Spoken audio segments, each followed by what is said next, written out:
प्रियंक खरगे के home minister बनने के बाद कर्नाटक की सियासत में आरएसएस को लेकर बहस और बयानबाजी लगातार तेज होती जा रही है।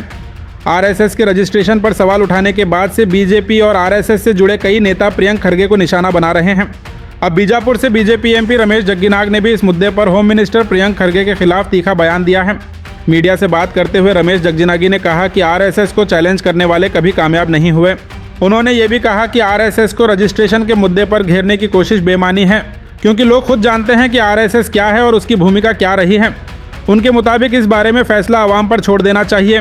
दरअसल प्रियंक खरगे ने सवाल उठाया था कि जब देश में काम करने वाली सभी सोसाइटी, ट्रस्ट और ऑर्गेनाइजेशंस को कानूनी तौर पर रजिस्टर करवाना पड़ता है, तो आरएसएस किस कानूनी ढांचे के तहत काम कर रही है और उसकी रजिस्ट्रेशन और फाइनेंशियल स्ट्रक्चर की तफसील पब्लिक डोमेन में क्यों नहीं है। प्रियंक खरगे का कहना है कि किसी भी ऑर्गेनाइजेशन के लिए फंडिंग के सोर्सेज, कितना पैसा आता है, कहां से आता है और किस काम में खर्च होता है, इसका रिकॉर्ड होना ट्रांसपेरेंसी और अकाउंटेबिलिटी के लिए ज़रूरी है। उनका ये भी कहना है कि कानून के सामने सभी ऑर्गेनाइजेशंस को एक ही पैमाने पर देखा जाना चाहिए।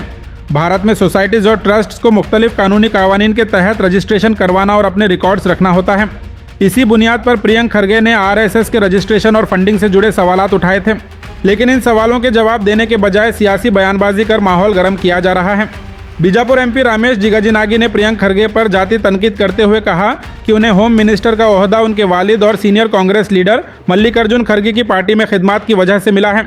सवाल यह है कि जब एक होम मिनिस्टर किसी ऑर्गेनाइजेशन के रजिस्ट्रेशन और फंडिंग स्ट्रक्चर के बारे में सवाल पूछता है, तो उसका कानूनी जवाब दिया जाना चाहिए या फिर दाती हमलों और सियासी बयानबाजी के जरिए मुद्दे को भटकाया जाना चाहिए।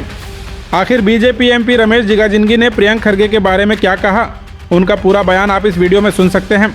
RSS तಗೊಂಡು ದಲಿತ ಮನುಷ್ಯನಿಗೆ ಅದಕ್ಕೆ ಬೇಕು ನನ್ನ ಪ್ರಶ್ನೆ ಅಪ್ಪ. ಆರಾಮಾಗಿ ಹೋಮ್ ಮಿನಿಸ್ಟರ್ ಮಾಡ ಅವ್ರ ಒಂದು ಮಿನಿಟ್ ನಾ ಹೇಳ್ತಾನೆ ಕೇಳ್ರಿ. ಅವ್ರ ಅಪ್ಪ ಕಾಂಗ್ರೆಸ್ನಾಗ ದುಡ್ದದನ್ನ ಕಾರಣಕ್ಕೆ ಅವನಿಗೆ ಈ ವ್ಯವಸ್ಥೆ ಮಾಡ್ಯಾರ. ಚಂದಾಗಿ ಹೆಸರು ಗಳಿಸ್ಬೇಕಲ್ಲ, ಜನರು ಕೆಲಸ ಮಾಡಿ. ಈ RSS ಇಂದ ಗಂಟು ಬಿದ್ದ ಅಂದ್ರೆ ಅವೇನು ಸರ್ವೈ ಆಗೋದಿಲ್ಲ. ನಮಸ್ಕಾರ, ನಡ್ರಿ.